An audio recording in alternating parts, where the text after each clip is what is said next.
What do you mean?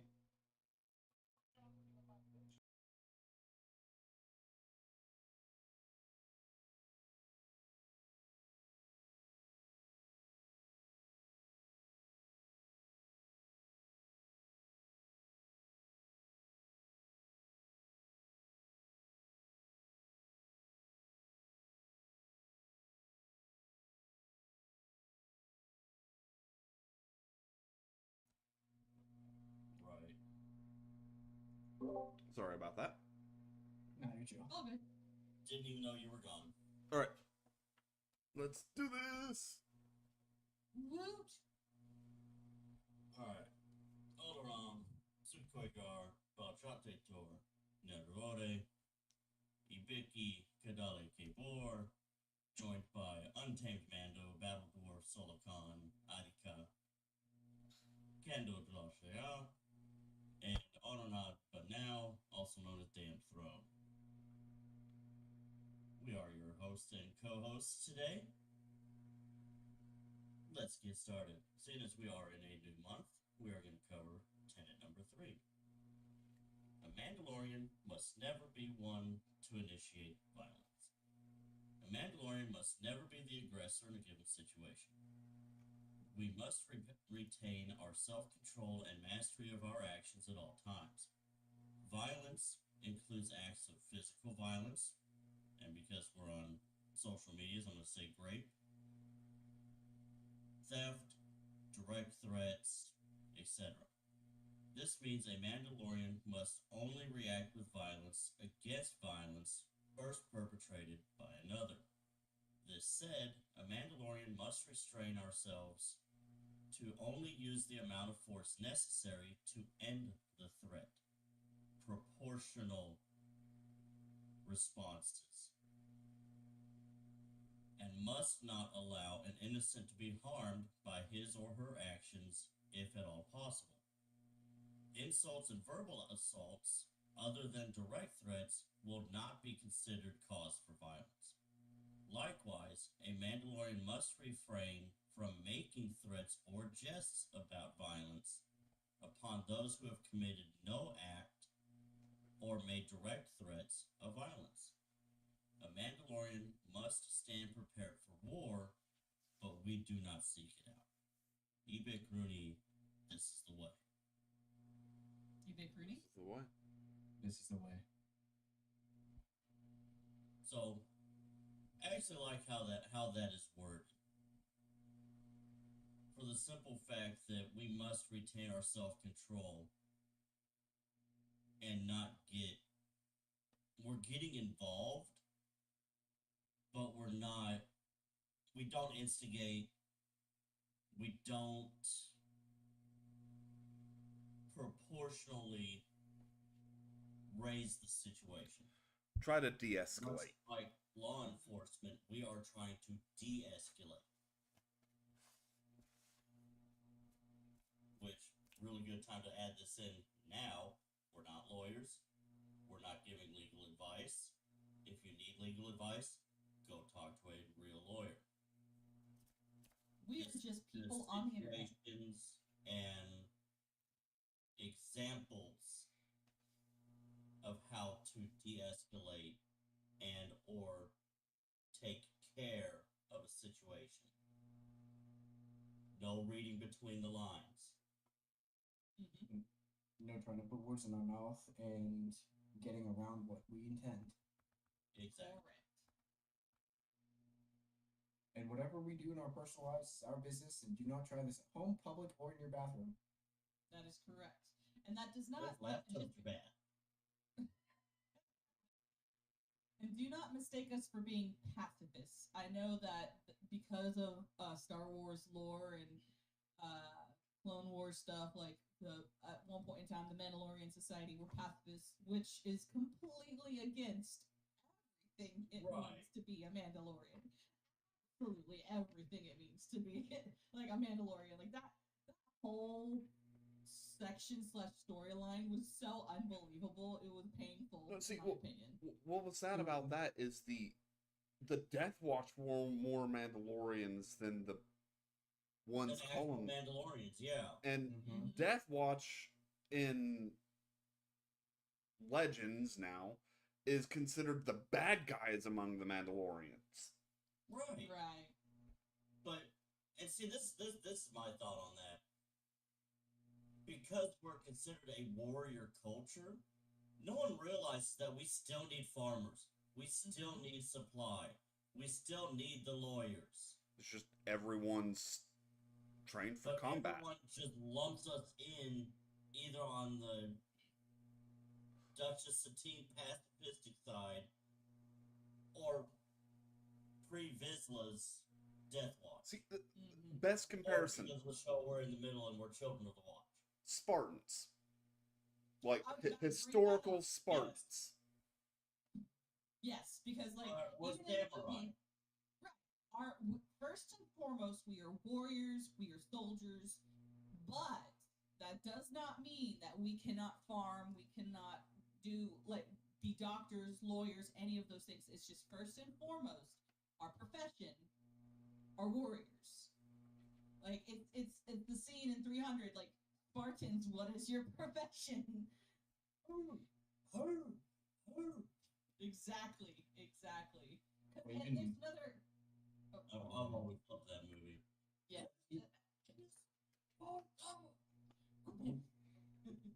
Even in the American military, I know this for a fact. Both the Army and the Marines, they're trained as a soldier first. They're trained as a ground pounder infantry first, and then they go on to AIT for the Army and job school for Marines. And Same with I don't know what branch were you? Marines. Oh, and I'm all out of crayons. That's okay. I have my own. Which one's best? Blue, always blue. Red. A lot of people say green. Well, Green, but red, sometimes purple. well, The Titan main, so I'm a Marine cousin. maybe. But going back to the main point, and just because you're not seeking out danger, that does not mean you have you don't have to be aware. Always be aware of what's around you at all times. So I can't remember what program it is who found this, but I heard that there's types of situational awareness. You have your white, which is no situational awareness. You have your yellow, which is you're aware of what's around you. You have your red, which is possibly danger, and then you have black, which is danger, and you're pursuing that danger to put a stop to it. And so, what a lot of people, whether it be on their phones or having a conversation at the coffee shop or library or whatever, they tend to accidentally go into a condition white, which is no situational awareness. But the more you can kind of just like start people watching and just noticing the habits of everyday people, you can actually people telegraph their intentions.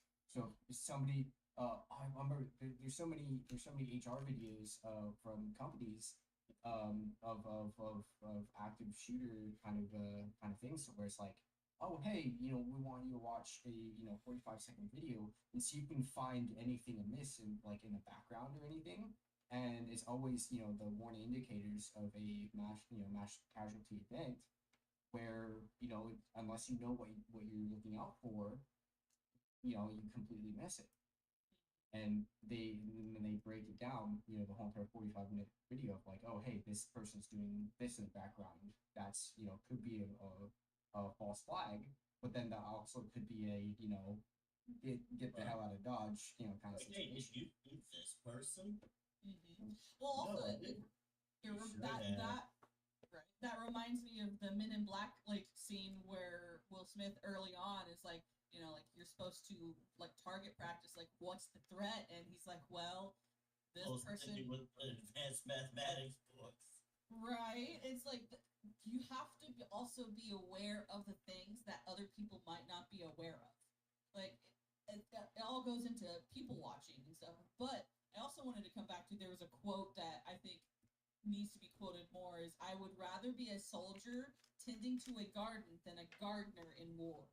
That's a Sun Tzu quote. And what's also in the art of war is that walk softly and carry a big stick. So, in the words of Rob Schneider, if you don't want none, don't start none. Yeah, don't start none, ain't gonna be none. Where's the Kadali? You feeling froggy? Jump.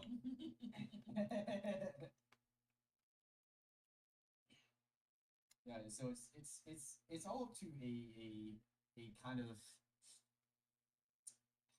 a state of awareness more than anything. Because at most of the times you're going to be on standby mode, not necessarily, in gunfighter, stance, grabbing at your gun, but you're going to gonna be, have your head on a swivel. You're gonna be watching everyone. yeah, don't keep your head on a swivel while driving. That's just dangerous. Make where you're going a priority. But also on the other side of that, like, Keep eyes on the you should swivel. be observant, but don't be paranoid, because there are people who are paranoid, Very true. and that is not good either. Because if you see everybody and everything as a threat, it's not And going to end well. you will find a threat because Yes. you Yep. see everything as one. Right, and You see someone reaching into their purse, mind instantly goes to there. right, and that's kind of why. We are on TikTok, so we gotta be careful about certain Yeah. words.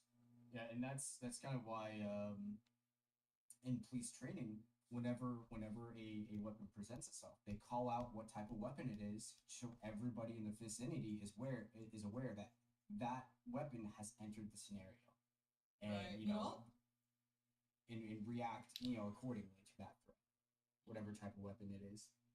But also, like, I think they need to really drill into that training a little bit more, because police officers and law enforcement sometimes get jumpy as well, because they are surrounded by people who are after them. So they a lot of times will slip into that paranoia mindset. Well, it's actually okay. So a lot of police departments, they don't have a lot of the funding to go to additional training. On top of have ever seen what is it? It's I think Brooklyn Nine-Nine. Yeah, I think where Terry Crews' character, he gets shot, and he gets shot once and survives, and he becomes an absolute paranoid little twerp. Well, he has daughters, and a wife to get back to, at home. So he needs to be, the big, roided up behemoth that he is, in order to make that happen, through the length of his career. And that's the kind of thing that a lot of cops kind of get into the mind, stuck in the mindset of, I need to just be on danger mode 24/7 because, I could be killed by incident. I was like, yes, it's what you signed up for, but that also doesn't mean, be a paranoid little twerp and, rat through your whole entire career. If you want to be a rat, be internal affairs. Right. On that same note of being, where's I going with this? God damn it. Yeah. Train You need some more tea. The train has tried to leave the station, but the station didn't leave, or something. Yeah, train A never entered. The train A was on the way to the station, but it never arrived.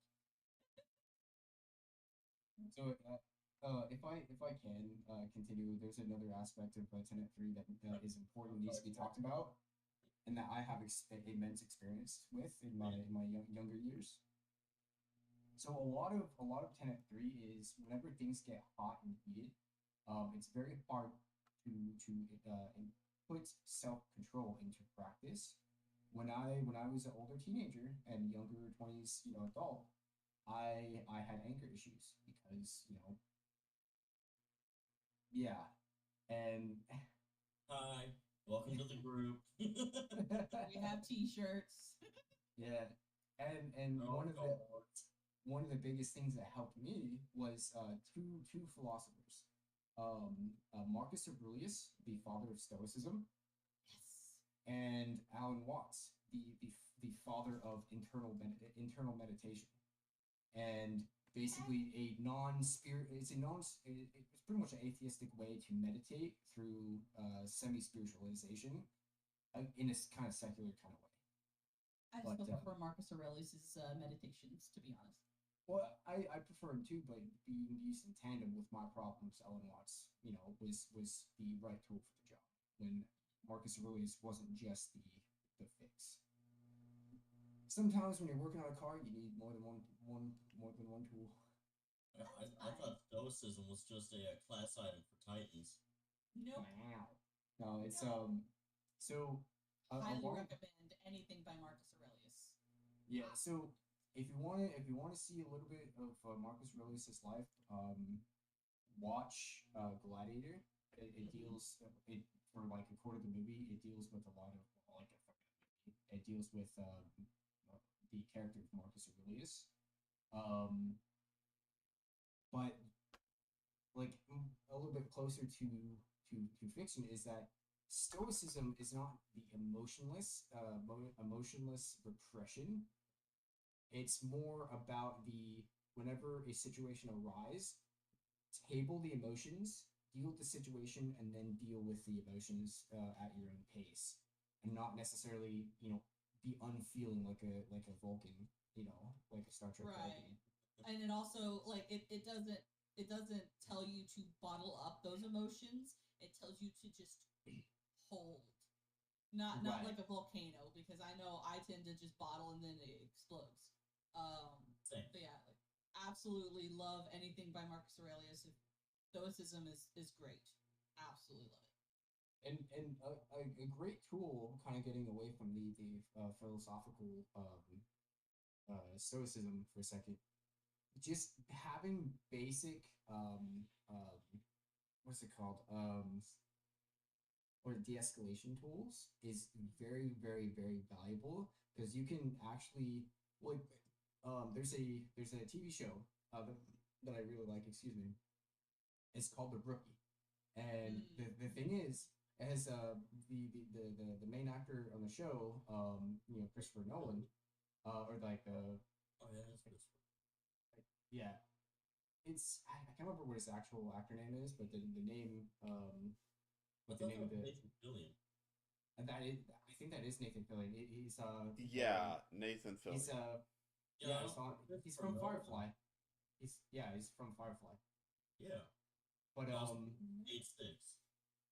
yeah, so anyway, the thing is, even if you have guns on you, you can always talk your way out of a situation, and it's all about empathy and understanding the other person and meeting them where they're at, and seeing what you can do with that. But some people in 1% of all circumstances are just unreasonable. They're just committed to causing Psychopath. violence, Right. violence and mayhem, or they're just in a bad spot mentally to where they're committed to either acts of violence upon themselves or others. Mhm. And that's that's for that 1% chance. That is why officers have guns, not because that that distribution of power, because you kind of look into the philosophy of why people have guns, is pretty much you don't want to be outgunned in any circumstance. So Right. You don't want to be bringing a knife to a gunfight. right, Correct. or you don't want to bring a handgun to a rifle fight, which is actually why they have rifles with LPVOs. What about a It's like, baton? was that kind of? What about a baton? I mean, but for melee, as far as melee weapons go, a telescopic baton can be used for disarms. That's actually why they're Telescopic Neil. baton. yes, There's a yeah, telescopic baton. yes. It's Yeah, I've got one. it's like It's a collapsible baton. yeah, it's like the old lightsabers we used to have as kids. Yep. Yeah. And Oh. I was making I a didn't know there was an rookie end. joke that went I need to say this. Mississippi is one of them. I think Tennessee is too. there's actually permits for those. which is I think is silly. It really is. But essentially, all it boils down to is you have to take a class so you know where to hit someone. You don't hit them with the pole, you hit them with the tip. Mm-hmm. Well, the thing is, you can cause catastrophic damage if you hit them with a pole. Right. Because But- most telescopic batons are made out of 1/16" steel, and they're oftentimes reinforced as well with a steel rod in the center. I mean, they're meant to break bones. Mm-hmm. Yeah, it's so. And mine stays out in the car. For most instances of a baton, there's actually used to either to disarm, because you can actually use it to articulate the wrists. So if somebody has, say, a knife, you can actually bat the knife away and then use the baton to articulate their wrists to where the threat is no longer a problem. My strong hand. De-escalation. You're actually using something less than what the other person has, so to speak. Well, yeah, it's immediately. So like, for me, I'm kind of like honor bound to where it's just like, hey, if I want to 1v1 somebody on an even playing field. So like, if somebody has a gun, cool, fantastic. I'm gonna bring the similar most thing that I have on my person. Well, if they have a knife, I'm trained in knife combat. Like if they have fisticuffs, I know BJJ, I know Aikido, I know some judo, and so it's just like it's not very honorable in my mind to overpower somebody, but to overpower them on equal footing.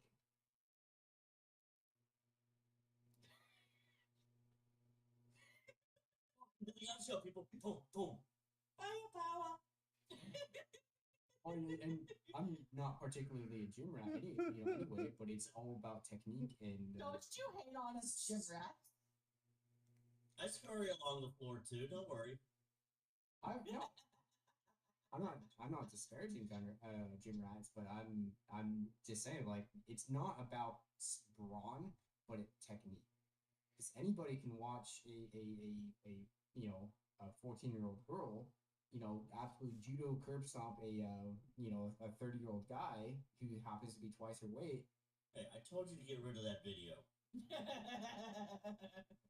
I have it saved on a hard drive. Fun fact, it wasn't a 14-year-old girl, it was her. It was just a short battle gore. But the original point still stands. It's not about it's one of those things to where it's like, for de-escalation, knowing what to do is better than brute forcing the outcome of your situation, because like all things, if you force it, it's probably going to be shit, and this farts are very similar. So it's like it's best to go. It's best to go with the flow and to use your techniques. And use your techniques and your de-escalation above all else. Does that include muscle control? Very specific muscle. Yes. I'll leave that up to the imagination.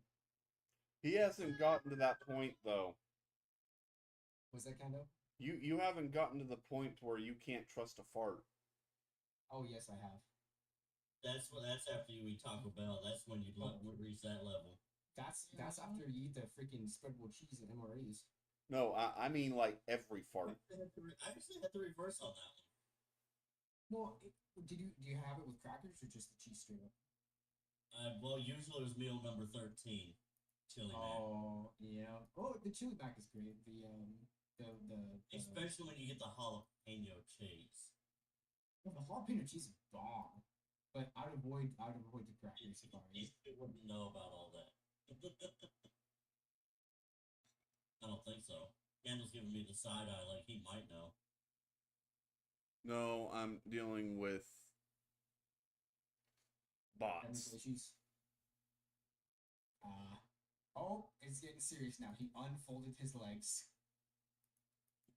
No, he got that +5 to concentration by leaning forward. Oh, he's giving himself another +10. Mhm. But another thing for yes, philosophy of don't start none, but won't be none, is just being able to plan your day accordingly. Because if you fail to plan, you plan to fail, and so that's why you keep some kind of defensive tool on you, whether it be a small push dagger, wear it as a pendant, or keep a utility blade, or keep whatever on you, just to be able to defend yourself should things get hairy. And some people like to have firearms. I like to open carry firearms, and I've had only one or two negative experiences, and the rest of my 10, 20 plus experiences have been positive and educational for people who ask me about it. I actually have something for this one. I Okay. actually had this nightmare happen a couple years ago. I was working at Ninja!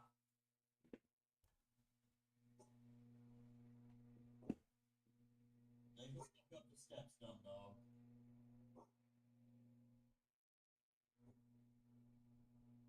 Well, yeah. Brr, I'm so sorry for that dramatic interruption right there. brr. But at least that part can get edited out. Oh, so I've got thigh holster because big fat guy can't really love handle it. So I had it down on my leg in the normal carry position. Go into a gas station. And I want you to guess what the attendant behind the counter said. You can't be in here with that. No. Worse. I see that you're happy to see me. No, that would be to her. Calling the cops. No. She asked me to pull it out so she could see it. No, that is a bait. That is a bait. If I have ever heard I it. just walked the fuck out. See, it would have been funnier if she said whip it out, but Well, No, so she was genuinely curious about it. That was the worst part. I've got a story. She was genuinely curious and she wanted to see it. see with this. Sorry, so I've got a. So I'm sorry. So that's one of the glories about my holsters from it's a discontinued one from Alien Gun Gears, I think, Alien holsters, something like that. But I can actually take it off of the base plate, so I can literally take the holster with a gun inside off, and I can show it. But that's as close as I'm willing to get, and I can just stick it. Yeah, sorry. So, No, Sorry, that was pretty much it. Okay, yeah. I was just like, basically, Let her talk. yeah, of course, but so something just as embarrassing, but it was from my mother. So I no, my mom is certifiably insane. Good. But I had gone down to visit her. I had just started concealed carrying. I had passed my test. I had just started carrying, and she knew that because I used to talk to my mom, and so I went down to visit her, and I of course am always carrying as you possible, always strapped. always. And we walked into a gas station that 1 week prior had been robbed at Pew Pew Point. 1 week, 1 week, and Oh, no. my mother, in her infinite wisdom, walked up to the clerk and said, "Oh yes, my daughter is visiting in town, and she has always got a pew pew on her. She's What? got one on right now." Oh my gosh, that See, I thought you were going to think the clerk saw it and was going to say, "Oh, not again." No, my mother walked up to the clerk and said, "Yes, I'm so proud of my daughter. She's She, strapped right now. yeah." And I'm just like, Fuck, not But- again. The clerk literally looked at me. We made eye contact, and I said, "Sir, I'm walking out of the store right now." And I walked out of the store. Straight up, my mom was like, "Yeah, my daughter is strapping right now." And I'm like, you just told me as we walked in that he got robbed at Pew Pew Point 1 week ago. Yeah. Maybe she thought she was telling the clerk that he'd be safe because you're strapped. You know, that would have been really great if she had used those words, but no. She just told the poor clerk. Mandalore joined. Mandalore man joined. Hey, what's up? Hey, Yeah. I sent them a message. I just saw it pop up on OBS. I was like, Mandalore. But yeah, so that was one of those moments where I was like, I'm not looking for a fight. I swear, I was just wanting to get some chips. Leave. My mom's like, "Why are you leaving?" I'm like, "Because you just told them I had a few, but they No, were." no, you were de-escalating the situation. On theme. And then one last little excerpt. So like I prefer to open carry, and I'm a 6'3" behemoth, and so I have a drop leg and all that, and I look I usually have my foot carrier, so I look very much like a cop. I'm very much not one, a private citizen with just military experience. Well, I've been identified as a narc every fucking bar I've ever gone into. Yeah. Heard this thing from a narc, but just because bald, goatee, the way I dress. Yeah, I people tag me for private military all the time, even with out of ranks hair and everything. I'm like, damn it. Anyway, my Through the out of regulation beard. Yeah, so the main point I was getting to, even the act of open carrying is enough of a deterrent because people like the thought of a target-rich environment with no risk of danger to themselves. Well, the open carry is a double-edged sword. Yes, it makes you a target. It literally puts a target on your back. But then that's why I kind of like going into public places with groups of likewise individual who are concealed carrying. I'm completely comfortable with being the first casualty because I usually have a suitable IFAC on me along on my battle belt. If I get shot, I could just I could deal with whatever threat that comes because I have a marine marine grade IFAC. And so it's like fantastic. I'm the first one. Yeah, it's like it's it's somewhere in the Discord. I already typed it out. DM because the Discord you gotta scroll up. Well, yeah. I'll go ahead and like 5 months ago, and you know how the Discord. Yeah. Well, I'll see if Fish. I'll see if Fish can pin it to the EDC chat. But anyway, so I was saying like it's making you the target, and the thing is, since I'm part of military, and my only in death does my duty end. Kind of like a Warhammer kind of thing. So like the oath that I swore to uptake. Huh? My oath of enlistment doesn't have an end date. Yeah. So it's very much the same. So like I'm indebted to protect the citizenry, and I will give my life, to ensure that happens, and that is a trade I'm willing to make, wholeheartedly. And so that's why I'm willing to open carry to put a target on my back, because if I can give other people milliseconds or hopefully seconds to get out of dodge. For the unarmed to get out of the way of danger. Right, and I have, because my training, I have the mental fortitude that even if I get shot, I'm not out of the fight. And that's what a lot of cops don't necessarily have the headspace and the training for. They get shot, in the carrier. They think it's like, all right, it's a video game, you can't get shot anymore, just because you're down. It's like, no, this is Warzone. You're down and you can still, yeah. It's like this, it's not fucking Left 4 Dead. It's literally like, it's Warzone. You get down, you can get shot again, and put out of your misery, but the thing is, you still have means to fight back, and you're not out of the fight. You're just incapacitated. And I do want to apologize for my spicy language. I'm just Oh, that's fine. old habits die hard. The podcast is rated appropriately to my understanding. It is. I need to go post those episodes, but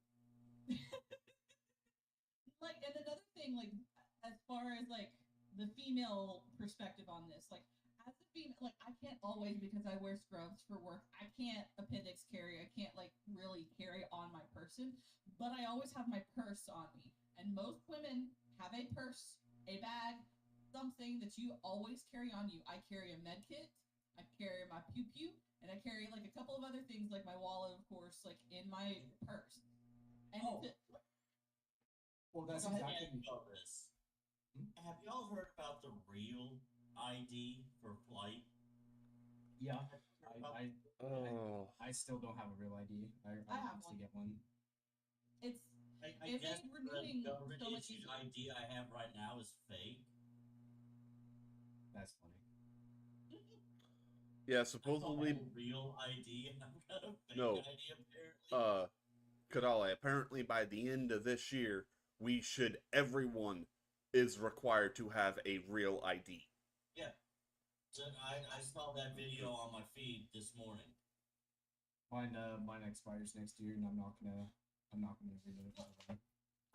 So I have one. Semi benefits of it. Like, when I had to renew my license, they literally saw a little star and they're like, "Oh, you don't need to give us any other paperwork. That's fine." Mine goes out this year. Because in order to get it, Mine you will have go to out next year. show, like, basically, I think it should be counted as a passport because I had to show all of the things. Literally just went on to Mississippi.gov or wherever it is and renewed it online, and they shipped it to my parents' house. Your real ID? No, my driver's license. Oh, well, the real ID is the new driver's license. My driver's license is my real ID. Not anymore. So But- wait, you have to have your driver's license and a real ID? Yes. No. Not in Arkansas. You have to have a driver's license. You have to have a government issued ID to get a real ID. Yes. Oh, that's lame. I'm not gonna count out any of that BS. I'm just gonna do. Well, because what the real ID, it's going to replace the regular driver's license. You have to go through more steps to get the real ID. That That is- sounds It sounds like I'm an immigrant trying to get citizenship now. it really sounds like it. It's like, show me the papers. We will ask the questions. I honestly think that with how much paperwork you have to show for the real ID, it should be a passport. Yeah. I had to show my previous driver's license, birth certificate, and like, I think, proof of address. Yeah, it's like either a mortgage receipt or a rent receipt or something like that. Your date of birth, social security number, driver's license or something. Driver's license, passport, something that has a legal picture on it. So yeah, all the things you need for a passport is what you need for a real ID. Proof of residence. I'm gonna have one of these days. I'm still gonna have to get my passport, but See, I still have. my problem is getting into the DMV to get any of that done. Man, you are not fucking kidding. They So- require you to do this, and you have to make an appointment, but your appointment's not guaranteed because it's first come, first serve. Yeah. well, And then, depending on what time you get there, either that office isn't open or the office closed because whatever. So, for example, when I moved from Tennessee to Mississippi the first time, when we went to go get our driver's licenses, I ended up wasting an 8-hour day between 5 days. Like, I literally lost 8 hours of pay trying to get my my Mississippi license one day. Because I would leave work early to go down to MDOT station, which is about 45 minutes away from the place where I worked at the time. And at 4 o'clock, the Tennessee office closed. So if I was there after 4 o'clock, I wasn't getting shit done. So on the 5th day, I ended up going in early to get my license. And I finally fucking got it. And it still has my parents' address on it. As of right now. Because, for one, I'm still living in Mississippi. I can still claim residence at that address because my parents own the property. And so I recently had to get my driver's license updated. I don't know if this is everywhere, but in Arkansas or in the area of Arkansas I live in, they have a new thing on their website where you can book an appointment and you can like check in, say I am here now, and you will immediately get pushed to the front of the line. That's interesting. Nope. Yeah, I don't. I just go to my No. local DMV. And How it works here? 7 or 8 years since I've done this, so I can't speak for Well, now. this is like I literally had to do this like a couple weeks ago. So I think it's a new thing that my local DMV was doing. It was awesome. Yeah. I literally it's like when you order fast food. Like I'm here, and they just put me to the front of the line. Yeah, mine doesn't do that. Mine is everyone is literally waiting out there at 2 a.m. waiting to get in, and for them it is first come, first serve, even if you have an appointment. Like, do you have an appointment? Yeah, okay, take a number. And even if you have an appointment, you are not guaranteed to be seen. I would check out your DMV's website, see if that, because I think they're gonna try and start rolling that out soon. I hope so, because Oklahoma sucks. Mm-hmm. I don't know if it's just Memphis, because I haven't tried it down here in Mississippi. But I know one of the local police stations has a kiosk where you can do license renewal and or address changes. Oh, that would be nice, because that's all I need to do. My Mississippi license to move it to Tennessee. And I would have had to go to a TDOT station for that. What did you break? I didn't break anything. I just figured out that I could actually like rip or heel strip my water bottle cap and clean it more efficiently than how I have been. Oh, I bet you there's some kind of black mold up in there. Always black, so I'll never tell. No, Anyway. I like how his default is I'm field stripping it. You know, That's the military mentality. We don't take it apart. We field strip it. Okay, there's different levels of cleaning. Field stripping is just the bare minimum. You take it apart just enough you don't lose pieces. like there's a little like middle piece and it's like screws tight. Exactly. Yeah. Now, if you're at home, you take it all the way apart. Yep. Why do you think I have this sitting on my desk?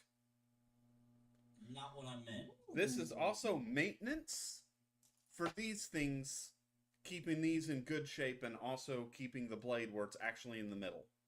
By the way, tip for that.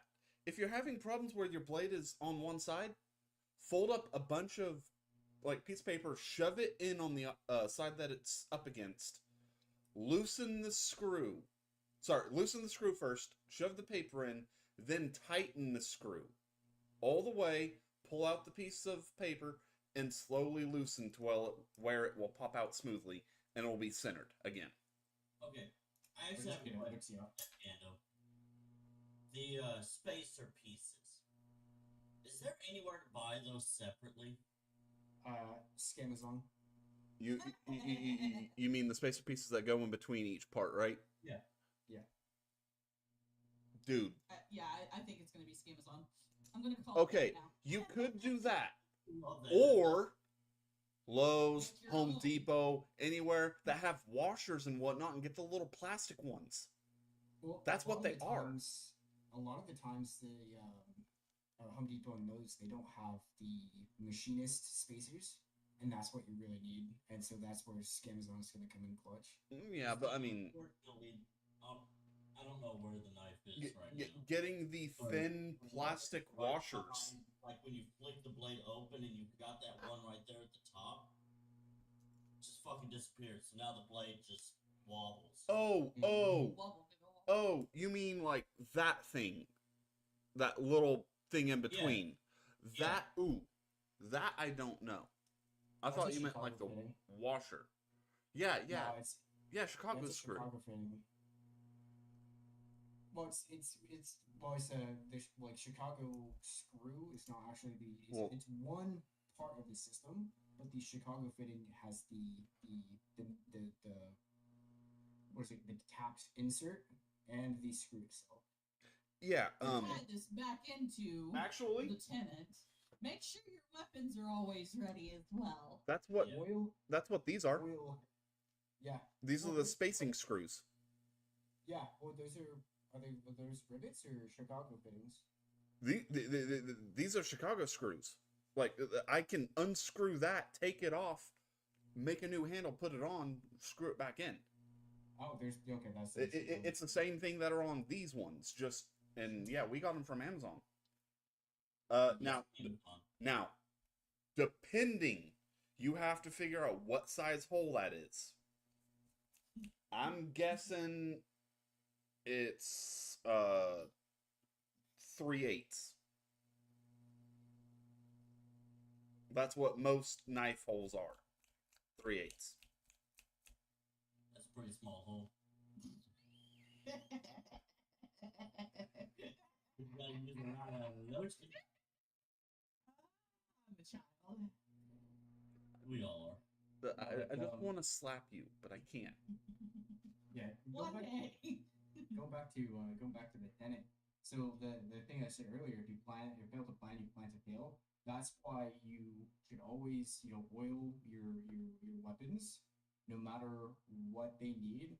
And a good way to have a general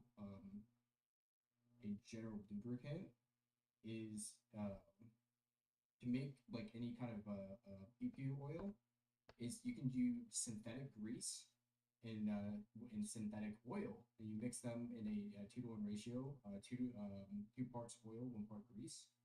And synthetic lube. Shush. And and so that can actually be placed on top of on blades as well, and keep them from corroding. So just because it's a stainless blade, it still stains. You still need to take care of it. You still need to sharpen it, and don't rely on the pull-through sharpeners. You can rely on that in a pinch, but definitely get the sharpening stones and just start getting good at that, because that's a nice meditation tactic as well. Let me ask you this: what are y'all's thoughts on that magnetic sharpener? It's crap. Don't waste your money. Just get the. I'm talking about where it's like Yes. that roller one where you just roll it back and forth on it. It's called the Helix. The Helix maneuver? No, it's a Helix sharpener. No maneuver. That's what you're. No, it's I have a Helix sharpener. these. Yeah, get those wider. Don't waste your money on that. Just focus on doing. I was a knife smith, being that I had to do this with several different knives all within a day. See, that's the exception. This this helped. Yeah, if you just have a couple of knives that you just want to keep sharp, Speaking of which, just go ahead and get a crappy knife to practice with, like a Gerber, go to Academy or whatever. Just get a knife and practice getting the edge, and you just practice cutting paper. If it's can cut under its own weight, then it's sharp. You're sharp enough, and that's when you can actually start sharpening your own yeah, stuff. and I would suggest Work with a whetstone. the diamond whetstone scales. Yes, the diamond whetstones is going to be the best, especially if you can hand grind the edge without any machines. That is going to be your most field expedient way to sharpen a knife. You can do it anywhere. The reason why I like that rig is because it gives a consistent level edge. That's why I like it. Yeah, if you practice at it, you get the muscle memory to get the right velvet edge. Yeah. Velvet edge. Also, use a strop. Use a strop. What a strop is to care for your weapons to take down a threat should the need arise. Is just a leather strip to take care of the burr on the edge of a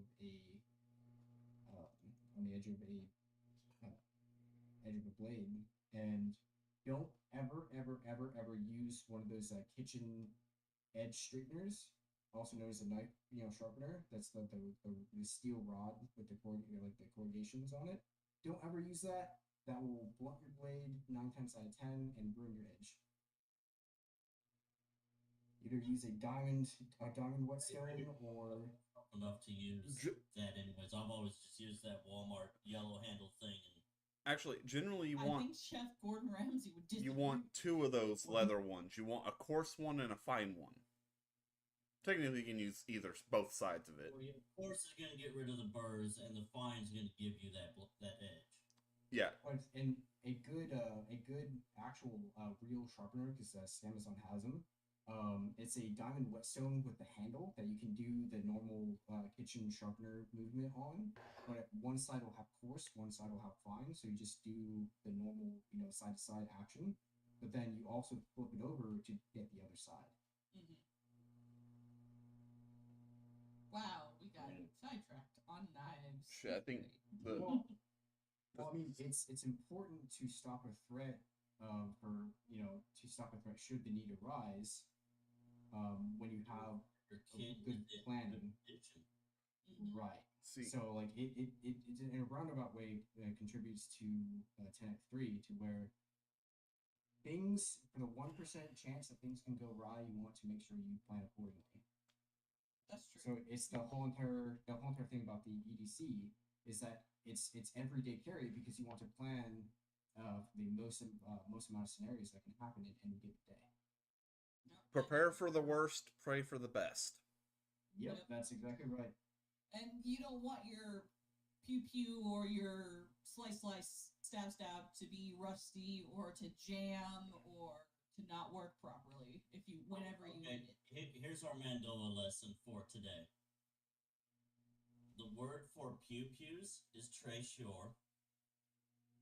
The word for the stabby is call. Kal. Call. I'm gonna have to. And Kendo, I got to do a grammatical correction on you. When you did Sukhoi Gar, you put the apostrophe between SUCUY. Yes, and PAR is a separate word. After I typed it, I realized my mistake. So It took me a couple minutes to realize.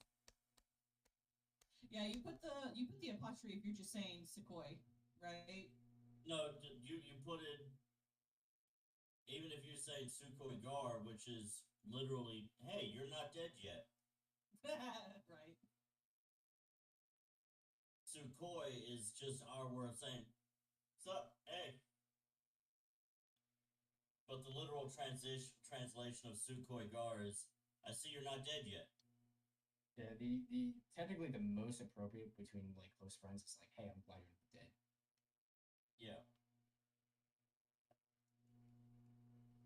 Which I'd consider the Mandalore band Yeah. pretty good friends. Yeah. So there's your Mandoa lesson for today. The Mandoa word for the pew pew is treasure, Trishore. not to be confused with treasure, Which I will which confuse. is the incorrect pronunciation we were doing for months. I don't know if you remember that, Kando. I think that might have been me and Zell. Yes. But yeah, we were calling it treasure. You Zell and Aru. And then the stabby stabby is call. And this is why I'm waiting for the Bible to come out, and then I can start learning Mando actually. Well, like we already have like a Mandoa like script, like pamphlet to learn. Like it's already. I have it downloaded. I have all of the resources downloaded.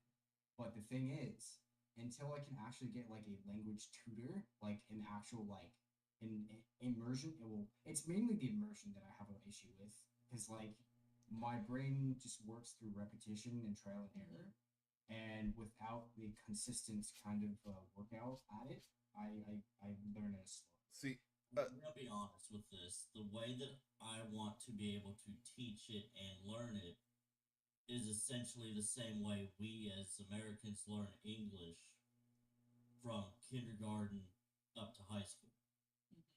Sesame Street and Mandoa, that'd be hilarious. But also, we are doesn't belong here. We are working on getting the tenets translated to Mandoa or retranslated. I think someone did somewhere at some point in time. I did. Oh, I don't know where it went. It probably got deleted for space. So we are working on it. Things are happening. Even though I am not part of the language people, I am kind of assisting. Pushing things. We need the language people to sit there and at just times host a event in the voice channels of just lessons. Started as. Yeah, it started off as lessons, but then it became just us getting the word out. Work being created, so it's just like, let's just talk about random shit and cover a tenant. Let's make this into a sermon. Yeah, that works for Sundays too. Yeah. I mean, that's why I chose Sunday, because we're a church. And generally everyone has off on Sundays. And generally, because this is a religion, they wouldn't be at another sermon. Mm-hmm. But, no, yeah, the Mandoa people just need to, like, every now and then do, like, maybe once a month or once 2 months, just host an event in the voice channels where they just do a language lesson. Right. I would attend those.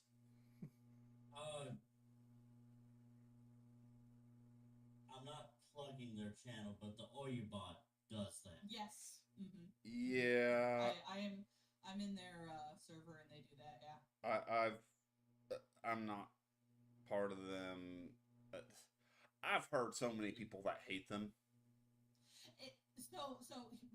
They're extreme cosplayers, like Mando Mercs. Yeah. Yeah. So here's how I view them, as a resource. It is a resource for the language. I don't care about their thoughts on anything. I don't care about what they say about anything. I care. Shit on the bed. Ever since I pulled an Amber Heard on them, I try not to go over there too much. They do have a lot of really good resources. Oh yeah, they 100% do. I will just let you pass that along, because as I've always said, I just exist. I am everywhere and nowhere at the same time. I avoid all the drama by doing so. Yep. I'm in the servers and I use the resources that I see, and yeah. So do they just see like our movement as silly or something? Yes. Mm-hmm. Wow. So cosplayers see us as silly. Let that sink in. Yeah, I know. Yeah. Okay, The way that I see, not all the cosplayers though. Correct. no, trying to say this as best as I can and in the right terms as I can. Because we are also about not initiating violence, right? Or drama. That is correct. Hey, Melanoa. Welcome for joining. Thank you. We are all Mandalore. We are all sons and daughters of Mandalore. We're basically, if you think about it, take Christianity, for example. You've got Baptists, you've got the Seventh-day Evangelists, you've got the other It's pretty much, Catholics. yeah, it's pretty much revs up to you got your Protestants, you have your Orthodoxy, and you have your conventional. What is it?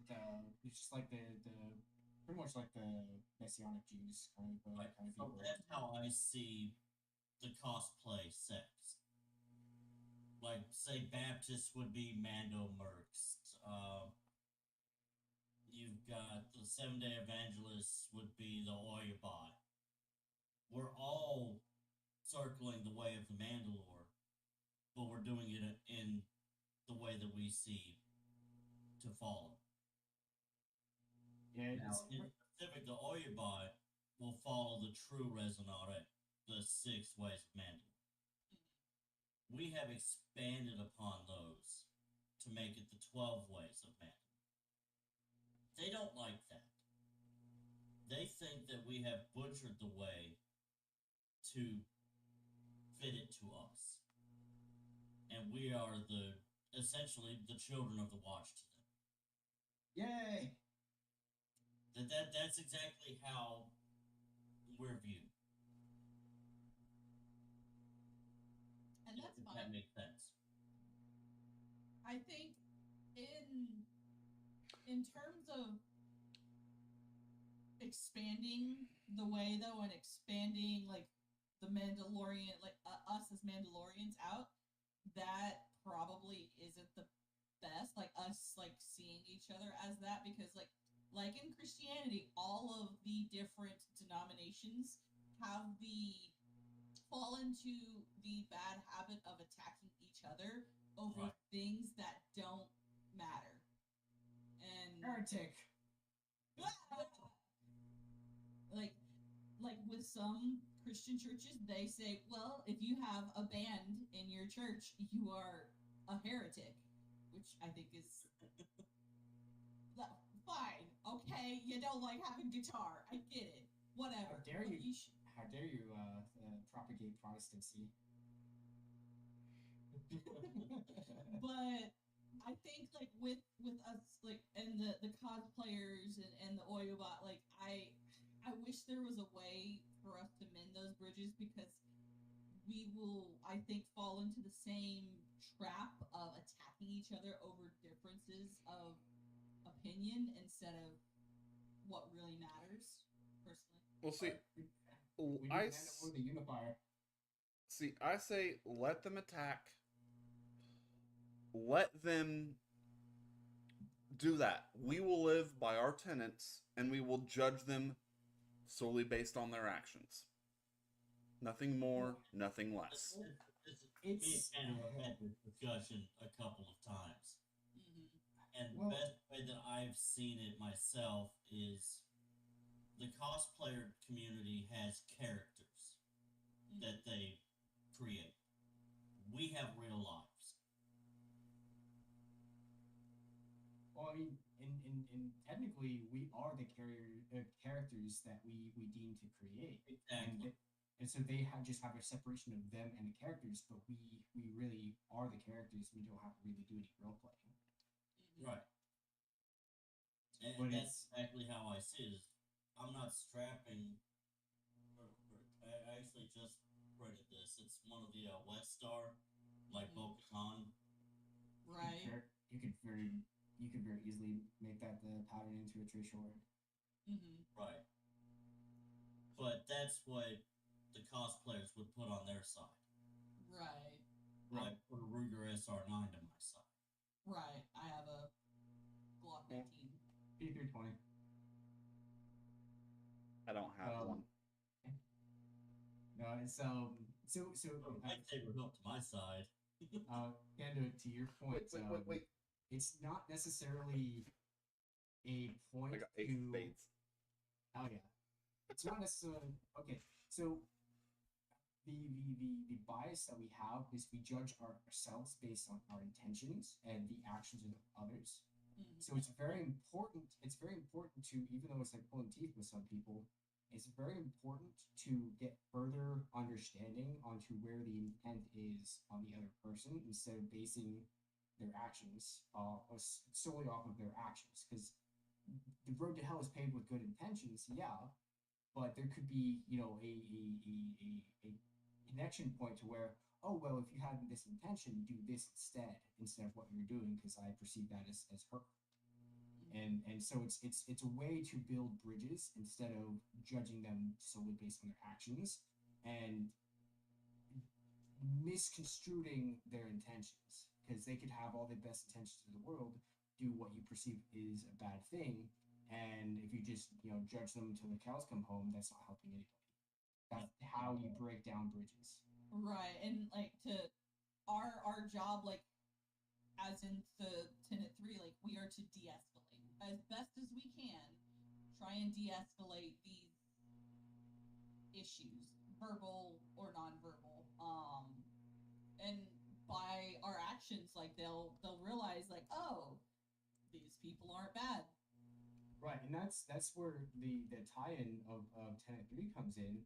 So like with these Merc Mandos, it's, oh well, they think we're the Death Watch, and they're pretty much Satine's rogue band of misfits, and it's like, well, it's like, yeah, they see us as extreme, but at the same time, like, what we could learn from each other into, because we want to enrich our lives both through character and honor, whereas they can teach us language lessons and further on in the culture, but they don't want to necessarily bury the hatchet, as so to speak, just because they see us one way or the other, and we see them one way or the other. Well, it's like when one group of people on the same team disparage one another, that's not really Tenet 3 like.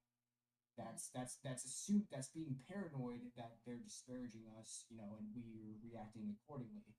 Well, put the pride aside and put wrath aside and seeing what you can agree on, just having an honest conversation.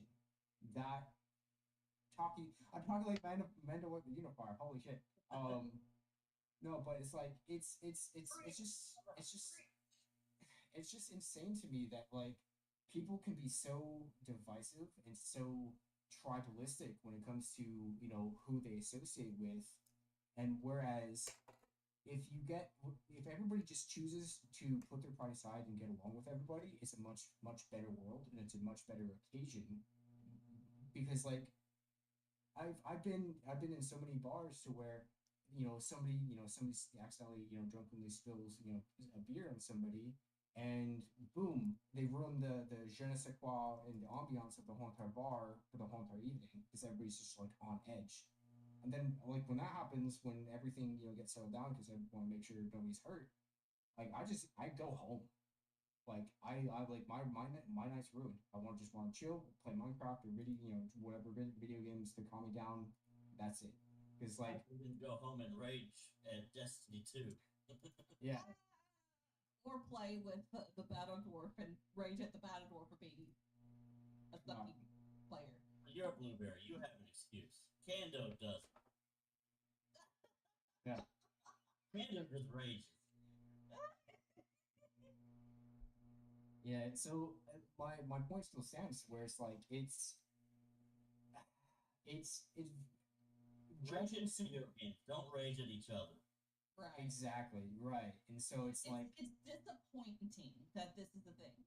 and that's yeah, it's disappointing where that's a thing, and be the change you want to see in the world and in the movement, not necessarily to be a better person, but to propagate that into a better culture, a better religion, better lifestyle, better everything. No two ways on Sunday.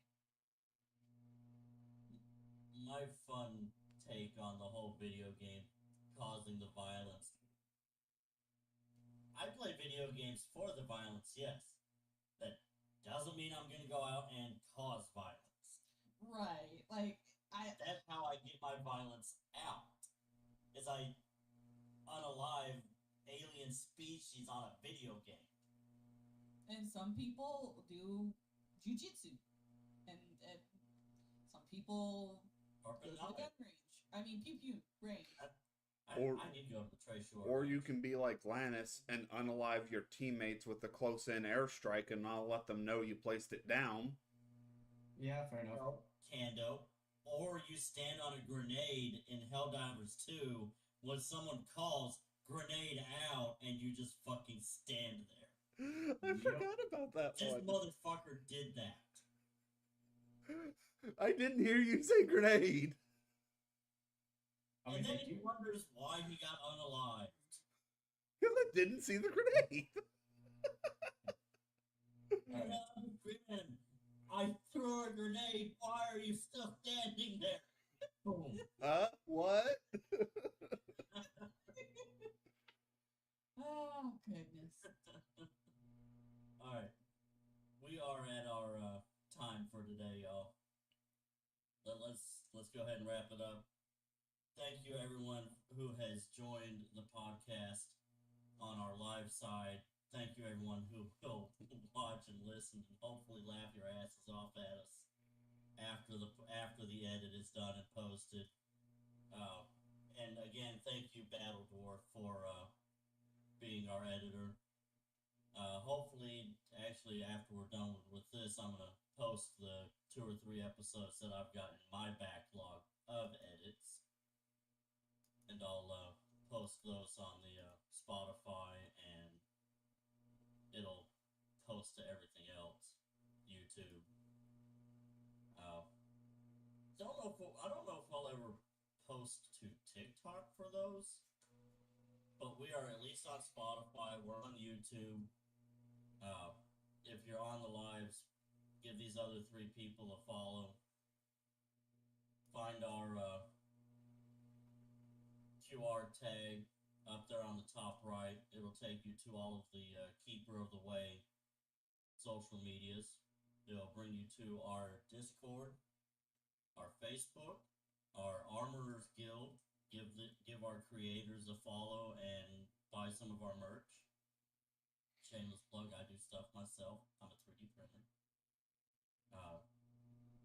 So yeah, we appreciate all y'all, and hopefully we can get some of y'all to come join the way. That's part of what this podcast is for. I have been your host, Kadali Keyboard. eBay Kroni. This is the way. This is the way. Ubiquity.